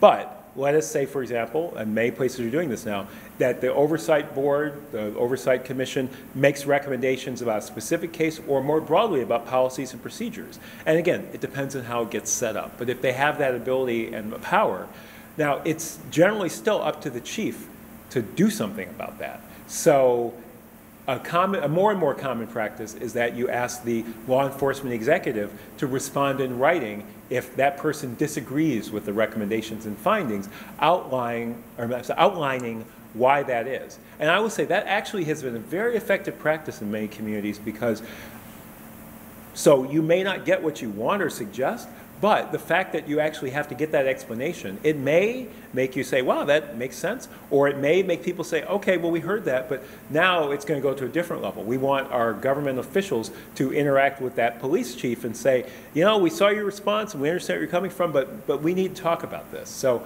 it is kind of ultimately up to the government in that sense. But oversight has different ways of promoting accountability, but it really is going to, in the end, depend on what gets established in a specific community. Right. But it's looking like I didn't totally address your question. Well, maybe you're not the person. Maybe there's people at the desk, the ones I probably should be directing to. When I hear the term accountability, responsibility, they interact closely. Mm-hmm. In my mind, someone is found to have been responsible for an inappropriate action or a pattern of inappropriate actions. You throw in the word accountability on top of being responsible for those actions. I'm just wondering in terms of where do you go from there? It's great to have all these committees and it's great to have these reviews and people to be made aware there's a problem. But I guess what I'm more interested in is, well, what are you going to do about the problem? Yeah, and I guess that is good. And I do think that is the purpose of creating this task force. And the application opens tomorrow. Mm-hmm. So to grapple with these questions. And NACOLE's role in this is really to give you their best information about how other communities have done this. If it's a step system that if a review board sees that action should be taken and that's referred to the police chief, if the police chief has to write back and give an explanation, if that isn't sufficient, what's the next level of action? I think those are things that the task force will grapple with in terms of how are they going to set up this piece of the Safety and Equity Board. So, again, I keep going back to the idea of, or my impression that something has happened that is wrong. We're going to have a committee to say, yeah, this is wrong. Are we going to take action, or are we just going to talk about it? Well, we've got a letter saying, yeah, you're wrong, we're sorry, we're not going to happen again. A thing that I assume there's going to be some mechanism for not only assigning responsibility, identifying who's to be held accountable, and what actions that accountability will include. And I think, I was a fairly new member of the community, but I've been around the world a few years. I think, as earlier in your discussion, people are more interested in, well, what happened here? You have an individual who, in the assessor's office, somebody who was abusive or mistreated a member of the public or public felt that way, and they're found to be factual. The issue is, what are we going to do to make sure that that person and every other person in the community employment understands that not only will that's unacceptable, it won't be tolerated. Mm-hmm. And again, I'm new here, but I haven't heard anything that's the way things go here. I hear a lot of people talk about, well, we've had these problems. Well, if we've had these problems, what have we done about them? So I think that will be part of the work of the task force, is to clearly lay out what that process should look like. And we're not presupposing what that is. That is the purpose of setting up this task force, so that when we set up this board that has oversight responsibilities, they know how to move forward with that. Right. I guess the other thing I would say is that the Bennington Police Department, as basically every police department, has policies and procedures on discipline and on accountability, and so there's always going to be that interaction as well. So I mean, my guess would be that whatever is established will either use or at least build upon the already existing system of accountability that exists within the police department, but have a way to expand that so that it is not solely seen and existing within the department, but that there's an aspect of external oversight that is interacting with that. So I know it sounds a little abstract, but well, I mean, there is a system for that. It just may not be a system that everyone feels is effective or trusts. So how do you move to a system in your community that builds upon that or changes it in a way that it does build more trust in the community? I just really want to stress the governmental entities serve us, the people. And I don't want to point fingers at the police and everything, but whether it be, as I said, you go to the town hall and you have an unpleasant exchange, at what point do the people in Bennington become aware of, well, here's how this is handled, it's unacceptable, or your perceptions are flawed, and that is communicated effectively and clearly, not just to that person, but to the public in general, because you know, you hear, well, so-and-so went down and they were badly mistreated and they went back and were told, you know, take a hike. Whether it's true or not, that's what the public hears. So I hear the word transparency, that seems to be in the last 10 years, the buzzword in every element of our life. I think that's the most important part of this whole situation is transparency and followed up with communication. And then we slide into personal information and confidentiality and all that. But I just think hearing this whole process, those are the two things I'm concerned about, that we look at it, we have this committee that finds whatever, right or wrong. Where are we going from there? How does the public know that this organization is ensuring that the governmental functions of Bennington are done in a fair and just and correct manner? And when it doesn't happen, we need to know what action was taken to address that. That's all. Okay, thank you very much. I think that will make sure that that is something that we're clear as this task force undertakes its work, that that is included. Whoop. I am Bob Wiseman from Bennington. I was a little late, but I apologize. Do you have any role models of communities like ourselves that have made this thing work in the area we could talk to, so we can, your information was very helpful, but sometimes you get firsthand information from people who are doing the work. Do you have any role models out there? Yeah, no, that's a great question. It's actually kind of a hard question for a number of reasons. One is, I don't know if you heard this part, there are about 200 oversight agencies around the country. Many of them are in larger communities. So there are some in the area. Pittsfield, Massachusetts, has a relatively new civilian oversight board, the Police Advisory and Review Board, because I work for the Cambridge Police Review and Advisory Board. So they're still kind of figuring out how to do things there. It's only been up and running for a couple of years, but they're nearby. There aren't that many agencies in this area. There's an agency in Albany, New York. And their history is complicated, and it's changing now that New York State changed their 50A law, which had a lot more restrictions on the kind of information that could be shared about potential misconduct. So even the members of oversight boards didn't know the names of officers, so that is changing. So there's some agencies like that. I mean, around the country, they're just, and probably Cameron is a better, from NACOLE is better to answer that specific question, but yeah, it's a little bit like every place is kind of its own thing.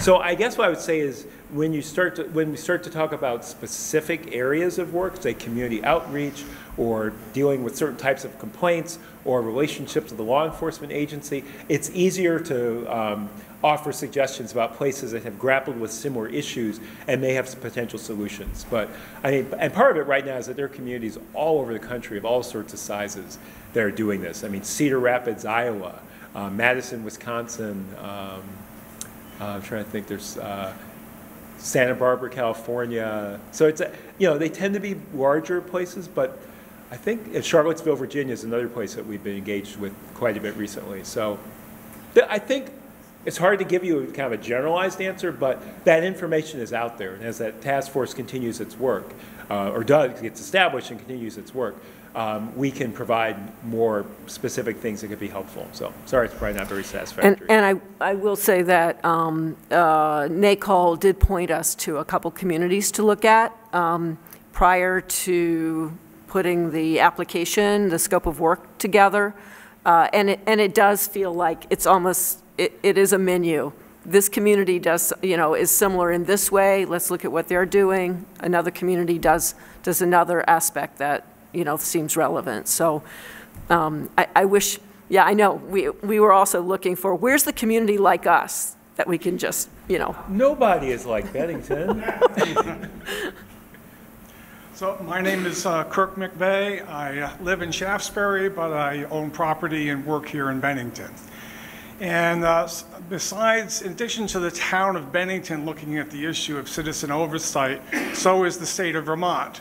And the state legislature took testimony from people on this subject, and we heard one particularly disturbing testimony from a woman in the town of Vermont called Virgins.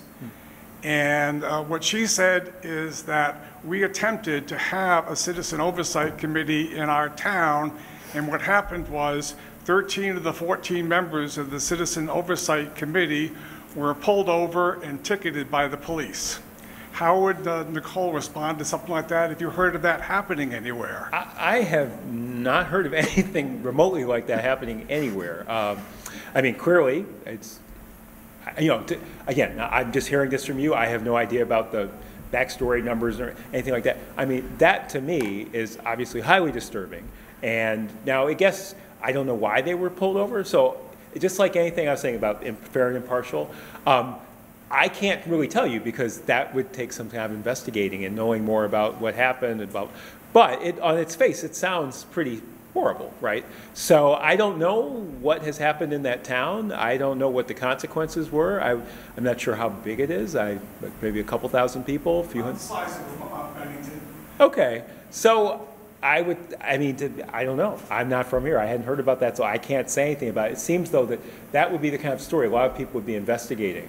But yeah, generally, one of the things about oversight that people wonder about is about retaliation. And so I would say in our field, it's one of the very strong things that police do not retaliate against complainants because the consequences are so grave if they do. If that's not being done by the supervisor, it's being done by the chief, and it's not being done by the chief, it will be done by the town chief executive. But yeah, retaliation is definitely kind of like the third rail. And I can tell you, I can't think of ever hearing a story from an agency where people who made complaints against the police directly were retaliated against. So it's kind of shocking to me. I'm going to have to find out more about that. So. All right, you may be the last question. Yes. So it's me again. I personally have heard, I'm originally from Baltimore, that was a very normal thing, especially in our conversations for setting up an oversight entity. A lot of people wanted to have a directly elected one, and just so happened to be that everybody involved was, kind of like we walk out of work, oh well, police cars right behind me. But I'm not saying that's going to happen here. I hope it's not, please. Just saying, it does happen. So the final question I have, and I would be remiss in my duties as an equity coordinator if I didn't ask the elephant in the room, and that is simply this, that certain communities may have differing needs, perceptions, and even expectations on what is included in oversight. I think we all know what we're talking about when I do say this. These communities may also be disproportionately affected by policies or disproportionately affected by practices, as well as just disproportionately affected by history. Oversight committees are great, but I haven't heard anything that would be done to address this reality, which is the elephant in the room, especially when it comes to America and policing. And I'd be also remiss if I did live in Australia. This indigenous population did also have to deal with a similar type of dynamic, and what it took was basically a federal level decision by then Prime Minister, I believe, Kevin Rudd, to come down and basically say, yeah, we're going to put an end to these sort of practices, and there was a lot of backing behind it. I don't foresee that ever happening in the United States. I'm an optimist, but even I'm not that optimistic. So knowing these disproportionate realities, how does NACOLE suggest we address them? Because what good is an oversight committee if we don't necessarily, well, address that reality? And that's about it. I got to ask that question. Yeah, no, well, thank you for that. Maybe that's a good question to end on, even though it's a hard question to give a meaningful answer, right? Because these are things, as you said along the way, this is part of every aspect of our society. It's not just about any given town or any given set of laws or systems. And so part of what oversight has to do, again, throughout the process of its establishment, its existence, its ongoing training and rethinking it as it exists, is making sure that while being fair and impartial about specific incidents, you're also working to have a system that overall is fair and impartial, that policing and law enforcement and public safety is delivered, experienced in a way that is fair and impartial. And it's not easy. It takes constant attention, constant work. There are so many forces and so much history in our country that push back against that, directly and indirectly. And so it's something people have to be aware of and thinking about and talking about and getting training on and looking at implicit bias, because explicit bias is very important. And now I've heard some people say when we talk about implicit bias, oh, well, you're just saying everybody is racist, so it doesn't mean anything. No, what it's saying is that all of us have biases. All of us have things based on our upbringing, our experiences, knowledge that we've been given, things that we've seen, and it affects how we see ourselves and each other. And that those implicit biases often favor those who are seen in dominant positions. And I don't mean people with power and money, but I'll just say, as a man, I generally have a way of being in a dominant position in society, not every day, all day long. As a black person, I generally have a situation of not being in a dominant position. And it's not true for every day and every situation. But what we learn about implicit bias is that even if you're a member of the non-dominant group, your implicit bias will tend to favor the dominant group. Right? So it's something that, it's not a one and done, it's not a training, it's a way of understanding how we are as human beings and then working to understand that and address it. So when someone tells me they went through an implicit bias training and now they know what their implicit biases are, so they're fixed? No, because if you know what your implicit biases are, it means you have to be watching those. And you're never going to get it totally right, because none of us ever gets it totally right. And so that's true for us as individuals, but it's also true for systems. We have to be constantly examining where are the implicit biases in our systems? Where are the ways in which we favor certain groups of people and disfavor other groups of people without even thinking about it, because that's just how it is, or, well, everybody knows that, or, well, I remember when, or my parents taught me that. So it's not easy, but it's something that we have to be grappling with all the time. And the last thing I would say is that many of us, I would say maybe most of us, tend to identify with where we feel that we don't have privilege, and we kind of see our experience through that lens, and we kind of take where we have privilege for granted, and that's just a human tendency. You know, like whatever I have, of course I should have that, but I don't have that. How come I don't have that? And so we have to also guard against that, again, as individuals, but also as part of systems, and systems have to guard against that. It's easy to focus on what you don't have and what you can't do, and it's a lot harder to see what you have that others don't have and what you can do that others can't do. So. I do want to ask. Okay, one more question. I realize it's a little late, right. but I do want to ask a question. First of all, I admire what you're doing. Your job is layered in complexities that I can't even begin to fathom, because I'm not in your shoes. But I will tell you from my shoes how I see the complexities of this situation.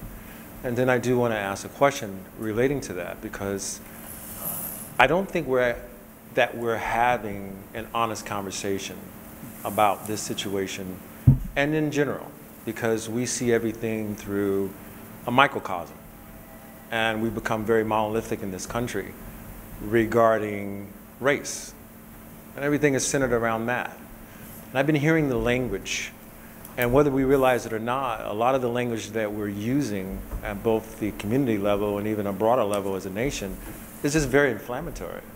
Because I can give you example after example from both sides where the problem lies. And I can tell you that there's a huge problem within the black community itself and how it sees itself as a subculture. And the problem that I have with that, primarily, is the fact that I look at things from a strategic standpoint, because I'm a person of a military background. And so, on a battlefield, you're fighting for a purpose and you're fighting for a cause. And I don't want to get into the politics of that. But the reality is that you're fighting for a nation. You're not fighting for a community. You're not fighting for a certain race of people. You're not fighting for, quote unquote, people of privilege. You're fighting for a nation. And there's many people on battlefields all around, from every part of this nation that are losing their life. There's people that haven't been home in years. We've fought one of the longest wars we've had. And these people still aren't home. So my point in this is that we're using language. I look at this, nothing about us without us is for us. I see signs when I walk my dog, in white silence. But what about black silence? We're one of the most uncooperative communities dealing with police that there is. And I bring that up, and I know that statement would make a lot of people from my community very angry. And it sounds accusatory because we have a certain way in which we see the police. We have a thing in the black community that's called the talk. I have 3 children I raised. I never gave them a talk. I never taught them to fear the police. I never taught them to look at this nation outside the context of something that was their own. I taught them citizenry. I taught them values and principles. I taught them how to respect people in general. So they don't have a certain way that they look at police, that they look at police outside the context of just normal citizens. Because that's, at the end of the day, that's what police are. And at the end of the day, people from my community, that's what they are. They're citizens. We're all citizens. And we've become so intent on focusing on these things, and we're operating mostly out of guilt. We have a lot of people that are in this room because they feel guilty, perhaps. There's a lot of people in this room because they feel a certain way about this subject and they want to be heard. We talked about the history of police. Well, if we talk about the history of police, we have to understand that largely they've been law enforcement. The protect and serve element came much later. And it was primarily for special interests. Let's just have that honest conversation. So the point is that we're all evolving. And if we don't evolve together, collectively, then what are we doing here? We have to evolve in our mentality, we have to evolve in our consciousness, and we have to understand that we're moving in a certain direction. And if we keep having this language that's very, very, very divided, how are we going to get there? Because if it's us against them, and it's them against us, if we talk about nothing about us without us is for us, then we can't have that honest conversation unless we talk about the fact that we have a high crime rate in the black community that's largely seen as a myth. Black on black crime is a myth. The reality is that a black child is far more subject to being gunned down by someone that looks like them going to the corner store than they ever will be in an interaction with policemen. It's a very small percentage. And I'm not negating the actual incidents that are happening because they're horrific. We have some people in the police force that are acting horrific. Their actions are absurd. And there's no oversight within these police departments that's looking at their conduct and honestly evaluating it. But at the same time, we aren't honestly evaluating the conduct of community members. So it's a sowing and reaping effect because it becomes, at the end of the day, something very hypocritical if you can look at one organization or one group of people and see the problems in that community or those group of people, but you don't see it in yourself. So I'm saying all this because if we're going to get to anywhere where we're going to have something that resolves something, and at the end of the day, as a military person, we're trying to resolve something. We go to war, we're trying to resolve something. If we're in a war room, and I worked in naval intelligence, we're trying to resolve something. But at the end of the day, if we're not having an honest conversation about the data, then we're not going to get where you're saying that you want to get with this whole solution-oriented system that you're trying to build. We have to have honest conversation. And it can't be victim-oriented. It can't be the police are this excuse me, the police are this, the black community is this. You talk about biases. Biases start in what you teach your children. And if you teach them to fear the police, that's a bias. What are they going to do with that? I've heard black children that say, what I want to be when I grow up is alive. Well, the chances of you being alive is great if you don't have a bias about that. If you don't go out and think that you're going to die at the hands of police or die at the hands of whatever. I don't know how we're going to get where you're proposing that you want us to get to if we're not going to have this honest conversation. And I want to lay it all on the line, because in this room, if people are going to go away and go back to their homes, we're going to have a collective mindset as to where we really are. And we can't get there if we keep talking about America being racist, because it's not. If Martin Luther King were alive today, he would marvel at where we are in terms of our collective mentality to see the society that we're now living in that's vastly different than what he lived in. The same thing for Garvey or any of the people that prior lived in these generations. And I'm saying that for a specific reason, because it's important to understand that if we don't talk about the progress we've made in this country, we're failing. Because we talk about all this, but we don't talk about the progress we've made. Because we're not living in the times of Jim Crow. We're not living in the times. But we keep trying to reiterate this fact. We keep trying to reinvent these particular times that just don't exist. That's not to say that racism doesn't exist. That's not to say that a lot of it's not systemic. There is a lot of work to do, but we have to acknowledge where we've come from. And as a person who's fought for this country, it incenses me, and it makes me feel unappreciative as a person who did put their life on the line when we keep talking about the country that we just never see getting better.